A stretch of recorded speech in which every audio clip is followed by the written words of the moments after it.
ये निश्चित नहीं है कि महालक्ष्मी का मंदिर किसने बनवाया था। देवस्थान समिति के अनुसार इस मंदिर का निर्माण कर्णदेव नामक राजा ने करवाया था। एक ऐसा लगता है कि देवी की प्रधानता 9वीं शताब्दी ईस्वी से पहले स्थापित की गई थी, क्योंकि राष्ट्रकूट नृपति प्रथम अमोघवर्ष ने अपने संजम ताम्रपत्र में उल्लेख किया है कि उन्होंने किसी सार्वजनिक विपत्ति को टालने के लिए अपनी बाईं उंगली महालक्ष्मी को अर्पित की थी। इस मंदिर का निर्माण शिलाहारा से पहले करहट के सिंधवंशी राजा ने करवाया होगा। इससे पहले भी ये सत्ता की सीट के रूप में प्रसिद्ध था। कोल्हापुर के शिलाहार देवी के अनन्य भक्त थे। उनके कई लेखों में इस बात का उल्लेख है कि आपको देवी का वर प्रसाद प्राप्त हुआ है। कुछ विद्वानों के अनुसार वर्तमान मंदिर के अत्यंत पुराने भाग का निर्माण चालुक्य काल के बाद का है। मंदिर की मुख्य संरचना 2 मंजिलों वाली है और यह कोल्हापुर के आसमान में पाए जाने वाले काले पत्थर से बनी है। कहा जाता है कि मंदिर के शिखर और गुंबद का निर्माण संकेश्वर मठ के शासक शंकराचार्य ने कराया था। इसके विपरीत जैनियों का दावा है कि मंदिर मूल रूप से जैन देवता पद्मावती का था और इसका शिखर और गुंबद सनातन धर्म के सत्ता में आने के बाद बनाया गया था। मेजर ग्राहम के अनुसार जब 14वीं और 15वीं शताब्दी ईस्वी में मुसलमानों ने मंदिरों को नष्ट कर दिया था, तब इस मंदिर में स्थित महालक्ष्मी की मूर्ति को एक निजी घर में ले जाया गया था। 1722 में दूसरे छत्रपति संभाजी राजे ने उस मूर्ति को वर्तमान मंदिर में स्थापित किया। उन्होंने इस प्रतिष्ठान की स्थापना के लिए सिद्धी हिंदूराव घोरपड़े को पन्हालाया से कोल्हापुर भेजा था। इस मंदिर का आकार फूल जैसा है।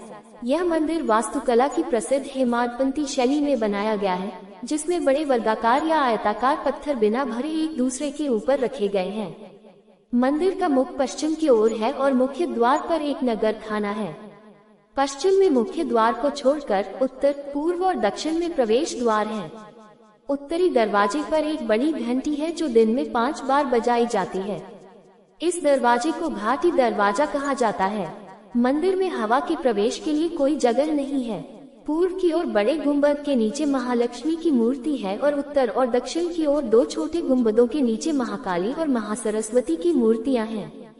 महालक्ष्मी की मूर्ति 1.22 मीटर ऊंची है और 0.91 मीटर ऊंचे पत्थर के चबूतरे पर स्थापित है।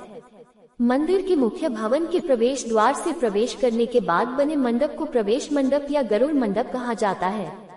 आश्विन स्थान पर बने एक पत्थर के चौक पर महालक्ष्मी की चांदी की छवि स्थापित करके नवरात्रि उत्सव के दौरान महालक्ष्मी की पूजा करते हैं। प्रोफेसर प्रभाकर मालशी कहते हैं, करवीरा का नाम अभी भी स्थानीय रूप से कोल्हापुर शहर को संदर्भित करने के लिए उपयोग किया जाता है। प्रवेश द्वार के बाद मुख्य मंडप दिखाई देता है। इस मंडप के दोनों ओर ताकें बनी हुई हैं, जिनमें अत्यंत सुंदर नक्काशी वाली मूर्तियां स्थापित हैं। इन मूर्तियों में प्रमुख है तथाकथित भरत और शत्रुघ्न। इस मूर्ति को लेकर विद्वानों में मतभेद है। इस मंडप से मणि मंडप तक जाया जा सकता है। इस मंडप की पिछली दीवार के दोनों ओर द्वारपाल की 2 सुंदर मूर्तियां हैं।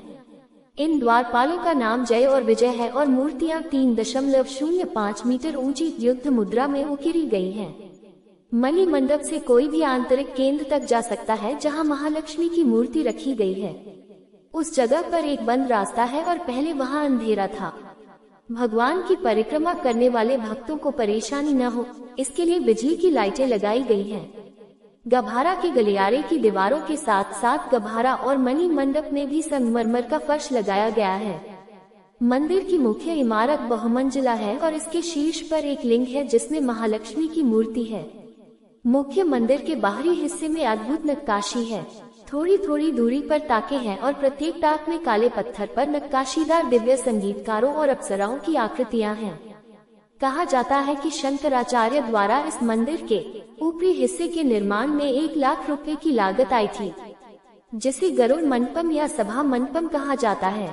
उनका जन्म पू में हुआ था 1844 से।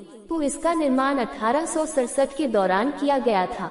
महालक्ष्मी के मुख्य मंदिर के आसपास दत्तात्रेय, स्वामी समर्थ, विठोबा, काशी विश्वेश्वर, राम, कात्यायनी, पंचगंगा और सती असरा और राधा कृष्ण हैं। मंदिर के चारों ओर खुली जगह में बाड़ लगी हुई है।